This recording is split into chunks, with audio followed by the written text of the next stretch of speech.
Lankadeepa online පිටිය වැඩසටහනෙන් අපේ ඔබට නිරන්තරයෙන් ක්‍රීඩා ශේත්‍රයේ තරු පිළිබඳව හඳුන්වලා දුන්නානේ. ඉතින් අද දවසේදීත් කොළඹ විශ්වවිද්‍යාලයේ එවැනි තරුවක් පිළිබඳව කතා කරන්න තමයි මේ සූදානම් වෙන්නේ. ඔහු විසල් ලෝෂණ 2023 රග්බි කණ්ඩායමේ කැප්ටන්. අයබෝන්. අයබෝන්. මොකද මේ දවස්වල වෙන්නේ? මේ දවස්වල මම තාම යුනිවර්සිටි එකේ සිවුන අවුරුද්දේ ඉගෙන ගන්නවා. එක්සෑම්ස් දෙනවා ඊළඟ මාසේ ඒකට ලෑස්ති වෙනවා දවස්වල. ඔබගේ පෞද්ගලික විස්තර ටිකක් කියමු. පෞද්ගලික විස්තර මම ඉස්කෝලේ ගියේ සෙන්ට් තෝමස් කොලෙජ් ගල්කිස්සේ. ඒකට A level ට math stream එකෙන් ලිව්වා. ඊට පස්සේ කැම්පස් ඇවිල්ලා UCS එකේ මම දැන් computer science හදාරනවා. ඒකේ සිවුන වසරේ මේ ක්‍රීඩා ගමන කොහොමද ඔබගේ ආරම්භය? ක්‍රීඩා ගමන කිව්වොත් පොඩි කාලේ ඉඳන් පොඩ ක්‍රීඩාවලට සහභාගී වුණා. ඒත් කියන්නේ මට හිතරාලලා ගිය ස්පෝර්ට් එක තමයි රග්බි. ඒක පටන් ගත්තේ මම 9 වසරේදී. ඉස්කෝලේ first 15 වෙනකන් 19 එකන් සෙල්ලම් කරා. හැබැයි A level අන්තිම අවුරුද්දේදී නවත්තන්න උන අධ්‍යාපන කටයුතු වලට මූලික තැන දෙන්න වෙලා ඊට පස්සේ ඒකට පොඩි තිබ්බා. ඒක නවත්තන්න උන ඒකට පොඩි පොස්තෙවිල්ලක් තිබ්බා. ඒත් එක්කම අයිත් කැම්පස් යුනිවර්සිටි වල පස්සේ රග්බි ශ්‍රී ලංකාවේ ඉතින් ආසාව තිබ්බා ඉස්සර තිබ්බා ආසාව. ඒත් එක්කම ඒක දිගටම මේ කරන් ගියා යුනිවර්සිටි වෙලා. මේ අනිත් ක්‍රීඩා වලට වඩා රග්බි ක්‍රීඩාවේ තියෙන විශේෂත්වය ඔබ මොකද කොහොමද දකින්නේ? ඒක ගොඩක්ම මට ආසිත් වුණේ ඒක ටීම් ස්පෝර්ට් එකක්. ඒකට තනි මේ කියන්නේ වෙන එක්කෙනෙකු උදව්වක් නැතුව ඒක කරන්න බෑ. හැමෝම එකම විදියට එක වෙනේ වැඩ ගන්නවා. ඒතොර ඒ තව එක්කෙනෙක් වෙනුවෙන් ඒ සෙල්ලම් කරන ඒ හැඟීම ඒකට ගොඩක් ආසිත් වුණා. ඒක තමයි ලොකුම හේතුවක්. ඊට අමතරව ඒකේ ෆිසිකැලිටි එකට එතකොට ඒකේ ඇඩ්‍රිනලින් මේකක් ලොකු රෂ්යක් තියෙනවා ඒ ක්‍රීඩාවේ. ඒක ආසිත් වුණා. ඒ වගේ ඒ නිසා තමයි ආස. ක්‍රීඩාව සහ අධ්‍යාපනය ඔබ කොහොමද දකින්නේ? මං හිතනවා සාමාන්‍ය කියන්නේ සම්පූර්ණ මිනිහෙක් වෙන්න අනිවාර්යෙන් අධ්‍යාපනයත් එක්කම තව බාහිර කටයුතු අනිවාර්යෙන් තියෙන්න ඕනේ. ඒතකොට ඒකට ක්‍රීඩාව කියන්නේ ලොකු ඒ කියන්නේ ක්‍රීඩාව ලොකුට උදව් වෙන්න පුළුවන් සම්පූර්ණයෙන්. දේවල් බැලන්ස් කරන්න ඉගෙන ගන්න හොඳම දෙයක් තමයි ක්‍රීඩාව කියන්නේ. අධ්‍යාපනය ගත්තොත් ඒ කියන්නේ සමහර කට්ටිය හිතනවා ක්‍රීඩා වලට බාහිර දේවල් වලට හරි පුරුදු කියන්නේ ගියොත් ඒකෙන් අධ්‍යාපනයට බාධාක් වෙන්න පුළුවන් කියලා. හැබැයි ඒක මං හිතනවා ඒ බාධාට වඩා ඒකට උදව්වක් කරගන්න පුළුවන් කියලා. දැන් අපේ ටීම් එකේ ගොඩක් කට්ටිය ගොඩක් දේවල් බැලන්ස් කරනවා. අර අධ්‍යාපනය විතරක් කරද්දී සමාන ගොඩක් වෙලාට ස්ට්‍රෙස් එක ගන්න පුළුවන්. තව ඒ වගේ අධ්‍යාපනය විතරක් ફોකස් කරද්දී ඒ වගේ දේවල් වෙන්න පුළුවන්. ඒතර ක්‍රීඩාවකට සහභාගී වුණොත් ඒ ස්ට්‍රෙස් එක යනවා. මොකද අපි හැමෝම ක්‍රීඩකයෝ ග්‍රවුන්ඩ් එකට කියන්නේ ග්‍රවුන්ඩ් එක කියන්නේ අපේ ආසම තැන. කොච්චර මානසික ප්‍රශ්න තිබ්බත් ස්ට්‍රෙස් වෙලා හිටියත් ග්‍රවුන්ඩ් එකට ගියා කියන්නේ ඔක්කොම ප්‍රශ්න නැති වෙලා යනවා. ඒතර ඒ වගේ දෙයක් නිසා මම හිතනවා ක්‍රීඩාවක් කරන එකෙන් අධ්‍යාපනයට තව උදව්වක් කරන මිසක් ඒකට බාධාවක් වෙන්නේ නැති කියලා. කැම්පස් එකට ඇවිල්ලා කොහොමද ක්‍රීඩාවට සම්බන්ධ වන්නේ? ඒ ආරම්භය මොනවද? මම යුනිවර්සිටි පටන් ගන්න 2021. හැබැයි 2021 අවුරුද්ද වල ඉන්ටර්නැෂනල් ටූර්නමන්ට් එක තිබ්බේ නැහැ. මොකද කොවිඩ් වලට ඒ අවුරුද්ද එක නවත්තලා තිබ්බා. සමග පළවෙනි අවුරුද්දේ මට ක්‍රීඩා ගන්න හම්බුන්නේ නැහැ. ඒක 2022 තමයි ආයෙත් ඉන්ටර්නැෂනල් ටූර්නමන්ට් එකක් තිබ්බේ. ඊට පස්සේ මම 2022 තමයි රග්බි පටන් ගත්තේ යුනිවර්සිටි එකේ. ඒතර මම සෙකන්ඩ් ඉයර් තමයි ඉගෙනගෙන හිටියේ. ඊට 2022 අපි යුනිවර්සිටි එකේ ක්වෝටර් ෆයිනල්ස් වලින් එලියට ගියා. ඊට පස්සේ 2023 කියන්නේ 2022 තිබ්බයක් තමයි අවුරුද්දක් ශ්‍රී ලංකාවේ තිබ්බ නැති නිසා ටීම් එකේ අර එක්ස්පීරියන්ස් එක ගොඩක් අඩු වෙලා තිබ්බේ. ඒ වගේ සීනියර් ප්ලේයර්ස්ලා කිහිප දෙනා හිටියේ. ඊට 2022 ඒගොල්ලෝ ගියාට පස්සේ අර 2023 ඉතුරුනේ ගොඩාක්ම එක්ස්පීරියන්ස් වලින් අඩු ටීම් එක. ඊට පස්සේ 2023 තමයි මම කැප්ටන් ගන්න හම්බුනේ මගේ තර්ඩ් ඉයර් එකේදී. ඊට පස්සේ 2023 කියන්නේ අපි ඔක්කොම එක ටීම් එකක් විතර සෑහෙන වැඩ කළා. මුල ඉඳන් යට ඉඳන්ම ග්‍රෝ වෙවි පටන් ගත්ත උඩට. 2023 ස්ලග් එකක් තමයි තිබ්බේ. අපි ඒකෙදී සෙකන්ඩ් රන්නර්ස් අප් තර්ඩ් ප්ලේස් ගන්න පුළුවන් වුණා. ඊට පස්සේ විශ්වවිද්‍යාලයක් සමගද ස්ලග් එක ශ්‍රී ලංකා යුනිවර්සිටි ගේම්ස් ඒ ටූර්නමන්ට් එකේ අපි තර්ඩ් ප්ලේස් වුණා. ඊට පස්සේ ඒ බිල් කරන් අපිත් එක්කම තමයි 2024 අපි කියන්නේ එතන නාතින් නේද තව ගොඩක් ටීම් එක මහන්සි වුණා කෝචර්ස්ලා ඔක්කොම මහන්සිලා ටීම් එකට වැඩ කළා තමයි 2024 අපිට චැම්පියන්ෂිප් එක ගන්න පුළුවන්. නායකත්වයක් දරනවා කියන එක ලේස පහසු දෙයක් නෙවෙයි විසල්. එතකොට ඒ එක්ස්පීරියන්ස් එක ඔබට කොහොමද දැනෙන්නේ? නායකත්වය ගත්තොත් මම හිතන්නේ හැම එක්කනම ඒගොල්ලෝ නායකත්වය දෙන විදිහ නායකත්වය කරන විදිහ වෙනස් වෙනවා. කියන්නේ එක එක්කනට ආවේනික දේවල් තියෙනවා ඒගොල්ලෝ කරන. ඒතර මං ගත්තොත් 2023දී මම වැඩිපුරම කියන්නේ ફોකස් කරේ අපි ටීම් එකක් විතර එකමුතුව වැඩ ගන්න. මොකද අපේ ගොඩක් එක්ස්පීරියන්ස් අඩු අලුත් ටීම් එකක් නිසා ඒක ගැන තමයි මම වෙනින් ફોකස් කරේ. ඒතර ඒ ටීම් එක එකමුතුකම ඒ බොන්ඩ් එක ඒක හදන්න තමයි ගොඩක්ම මම මහන්සි වුණේ. ඒතර ඒ අත්දැකීම කියන්නේ ඒ අවුරුද්ද විතරක් නෙමෙයි මම මුළු ජීවිත කාලෙටම අරන් යන එක කියන්නේ අනිවාර්යෙන් විශ්වාසයි. මොකද ඒ කියන්නේ අපි කොහෙ ගියත් අපි කණ්ඩායමක් විතර වැඩ කරන මිනිස්සුත් එක්ක වැඩ කරන්න අපි පුරුදු වෙන්න ඕනේ. ඒක අපේ සාමාන්‍ය දෛනික ජීවිතයේ අපිට අනිවාර්යයෙන් ඕනේ දෙයක්. ඒතර ඒ අත්දැකීම මට හම්බුනේ මේකෙන් තමයි. වෙන මිනිස්සුත් එක්ක වැඩ කරන්නේ කොහොමද? ඒගොල්ලන්ට මඟ පෙන්වන්නේ කොහොමද? ඒගොල්ලෝ එකට තියාගන්නේ එක අරමුණක් කරි වැඩ කරන්නේ කොහොමද? අන්න ඒ වගේ අත්දැකීමක් තමයි මට මේකෙන් හම්බුනේ. ඒ කියන්නේ ওই ක්‍රීඩා දිවියට කැම්පස් එකෙන් ලැබෙන සහයෝගය මොන වගේද? කැම්පස් එකෙන් ඇත්තටම අපිට ලොකු සහයෝගයක් හම්බ වෙනවා. එඩිකේෂන් ඩිපාර්ට්මන්ටෙන් අපිට කියන්නේ අපේ ඉක්විප්මන්ට්ස් ගන්න ඒ වගේම කෝචස්ලා ෆීස් ඒ වගේ මැචස් වලට තව ඕන වියදම් ඒ වලට ඔක්කොටම ඩිපාර්ට්මන්ටෙන් අපිට උදව් කරනවා. ඒ වගේම මම විශේෂයෙන් මතක් කරන්න ඕන අපේ ටීම් එකකට අපි ඕල් බොයිස්ලා අපිට ලොකු උදව්වක් දෙනවා. ලොකු කියන්නේ ඕල් බොයිස් නැත්තම් අපිට ඇත්තට මේ ගමන යන්න බෑ. ඒක වගේ එකක් තමයි තියෙන්නේ. ඉතින් ඒකල තමයි අපිට ඇත්තටම පිටිපස්සේ දැන් අපිට ඕන කරන්න කියන්නේ coaches life එතකොට අපිට කැම් වලට අපිට සල්ලි සප්ලිමන්ට් නියුට්‍රිෂන් පැත්තෙන් අපිට ඕන දේවල් දෙනවා. ඒ පැත්තෙන් උදව්වක් දෙනවා. ඒ වගේ ලොකු උදව්වක් අපි ඕල් බොයිස්ලා අපිට දෙනවා. ඉතින් අනිවාර්යයෙන් ඒක ගන්න මතක් ගන්නත් ඕන. කැම්පස් එක ගත්තම මිසල් එකම ආර්ථික මට්ටමක් හැම ළමයටම නැහැනේ.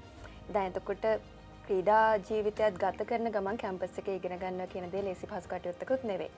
එතකොට ඒ ඔබගේ ටීම් එකේ ඔබ කැප්ටන් කෙනෙක් විදියට ඔබගේ අනිකුත් කණ්ඩායමේ සමාජිකයන් පිළිබඳව මේ ආර්ථික තත්ත්වය සම්බන්ධයෙන් ඔබ සැලකිලිමත් වන්නේ කොහොමද? ඇත්තටම කියන්නේ ඉස්කෝලේකට වඩා මම කැම්පස් එකේ ටීම් එකේ කියන්නේ වැඩිපුර මාස දෙකක් තමයි ඒ ඔබ වගේ තියෙන වෙනස්කම් කියන්නේ. ඉස්කෝලේ ගත්තොත් ගොඩක් කට්ටිය ඉන්නේ එකම පරිසරයක. හැබැයි යුනිවර්සිටි එහෙම ගත්තොත් හැමෝම ඉන්නේ එක එක වෙන වෙන පරිසරවල. ත්‍රේ හම්බෙන අත්දැකීම මේ හම්බෙන ආభాෂය කියන්නේ ගොඩක් වටිනා අපි හැමෝම කියන්නේ හැමෝටම. අපිට වෙන කට්ටියක් ගැන ඉගෙන ගන්න පුළුවන්. ඒකනට අපි ගැන ඉගෙන ගන්න පුළුවන්. වෙන වෙන කට්ටියත් එක්ක ඉගෙන ඉන්න අපිට ඉගෙන ගන්න පුළුවන්. ඒ වගේ ලොකු ආభాෂයක් ලොකු අත්දැකීමක් කණ්ඩායමෙන් ආවා. ඒ වගේම කියන්නේ ප්‍රශ්න උත්තර ගියොත් අපි ඒ කියන්නේ කොහෙලවත් අපේ ටීම් එක ගත්තොත් අපිට හැමෝම එක්කෙනෙක් එකක්. ඒ කියන්නේ මොන පරිසරයෙන් ආවත් මොන කරත් ඒගොල්ලෝ අපේ හැමෝටම අපි සලකන්න එකම විදිහට. ඒක ටීම් එකේ මම දකින ලොකු කියන්නේ හොඳ දෙයක්. ඒතර කිව්වාගේ කියන්නේ සමහර කට්ටිය ඉන්නවා අමාරු කෙනෙක් ගොඩක් දේවල් කමිට් කරන් ආපු කට්ටිය කැප කරගෙන ආපු කට්ටිය. කියන්නේ ජොබ්ස් කරන ගමන් ඉගෙන ගන්න ගමන් කියන්නේ දැන් ඉන වයසත් එක්ක අපිට ඉගෙන ගන්න විතරක් නෙමෙයි තියෙන්නේ ඊට අමතරව තව වගකීම් ගොඩක් යනවා.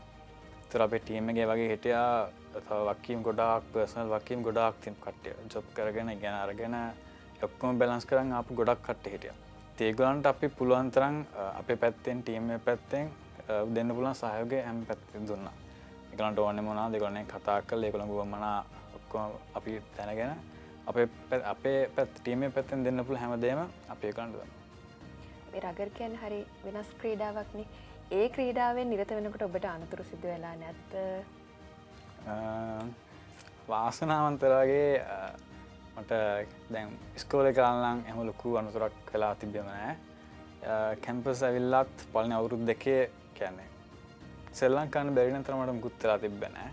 අන්තිම අවුරුද්ද විතරක් පොඩි අනතුරක් වුණා. ඒකත් හැබැයි කියන්නේ ක්‍රීඩා ශ්‍රී ලංකාවේ බැරි වෙන්න තරම් වුණේ නැහැ. මම මාස දෙකක් විතර පොඩ්ඩක් විවේකයක් ගන්නවා. හැබැයි වාසනාවන්තව මට මුකුත් වෙන්නේ නැහැ. අධ්‍යාපනය සිදු කරන ගමන් කොහොමද මේ ක්‍රීඩාවට මුහුණ දෙන්නේ ඔබ? මම කලින් කිව්වා වගේ අධ්‍යාපනය කරන ගමන් මේ කරන එකෙන් මනසට ඇත්තට ලොකු නිදහසක් තියෙනවා. මොකද අධ්‍යාපනය විතරක් ඒකට විතරක් ඇල්ලලා හිටියොත් එහෙම අර මානසික නිදහස ගොඩක් නැති වෙනවා. ඒ නිසා මට ඇත්තන ක්‍රීඩාවක් කරපෙන් අධ්‍යාපනය කියන්නේ උදව්වක් ලොකු උදව්වක් වුණා මිසක් ඒකට බාධාක් වුණේ නැහැ. ඒතොර ඒ කියන්නේ අපේ සාමාන්‍යයෙන් කියන්නේ හැමදාම බැලන්ස් කරන්න පුරුදුනේ ඇත්තම ක්‍රීඩාවෙන්. මොකද අපි එක්සෑම් තියෙන කාලෙත් අපි සාමාන්‍ය විදිහට අපේ පුහුණුවෙන් කටයුතු කරන් යනවා. ඒතොර ඒකට කාලයක් වැය කළා අධ්‍යාපන කාලයක් වැය ගන්න ඒ බැලන්ස් කිරීම පුරුදු නැත්තරම මේකෙන්. කියන්නේ මොකද අපි ටීම් එකෙන් උනත් අපි කතා කරන දෙයක් තමයි කියන්නේ එක්සෑම්ස් ළඟ එද්දී අපේ කියන්නේ එක දෙන්න කියන අපි කොයිලාත් ටීම් කියන්නේ අධ්‍යාපන තමයි එක දෙන්න කියන්නේ. අනිත් මේවල් ක්‍රීඩාවට එක දෙන්න කියන්නේ නැහැ. මොකද අපි විශ්වවිද්‍යාලවල ඉගෙන ගන්න නිසා අධ්‍යාපනයට එක දෙන්න කියනවා. ඊට පස්සේ අපි කියන්නේ අපේ ක්‍රීඩාවට අනිත් එක තැන දෙන්න කියලා. ඒතර ඒ දෙක විතරක් බැලන්ස් කරනවා නම් අනිත් ඊට වඩා කියන්නේ ගොඩක් වැදගත් නැති වැඩ කටයුතු අපි සාමාන්‍යයෙන් කරනවානේ. ඒවා ඒ කාලට අතහැරලා අර දෙක විතරක් මූලිකත්වයේ දීලා වැඩ කරොත් ඇත්තටම බාධාක් වෙන්නේ නැහැ. මේ ඔබගේ මේ ඉලක්ක මොනවද? කියන්නේ කැම්පස් එකට එළියට ගිහිල්ලා මේ ක්‍රීඩාවෙන් නිරත වෙන්න අදහසක් තියෙනවද කොහොමද? දැනට නම් එහෙම නැහැ. ක්‍රීඩා කියන්නේ ලොකු දුකක් ආවා ගිය අවුරුද්දෙන් පස්සේ මොකද 2024 තමයි මගේ අන්තිම අවුරුද්ද ක්‍රීඩා ගන්න පුළුවන්. ඒ අවුරුද්ද වුණාට පස්සේ ලොකු දුකක් ආවා. මොකද අයිත් මේ වගේ දෙයක් හම්බෙන්නේ නැති නිසා. ඉදිරියට අයිත් ක්‍රීඩා කරන්න කියන්නේ ප්‍රොෆෙෂනල් මට්ටමෙන් නම් කොහොමද ක්‍රීඩා කරන්න හිතාගෙන නැහැ. ඒ වුණාට තව කැම්පස් එකේ කට්ටියත් එක්ක පොඩි කාලයක් එකට ඉන්න හිතන් ඉන්න. මේ දෙමව්පියන් කැමති නැහැ විසල් ඒ කියන්නේ පාසල් අධ්‍යාපනය තුළදී ළමයි ඉගෙන ගන්න දෙමව්පියන් පොළඹවන්නේ. ඒක ගැන ඔබගේ අදහස් මොකක්ද?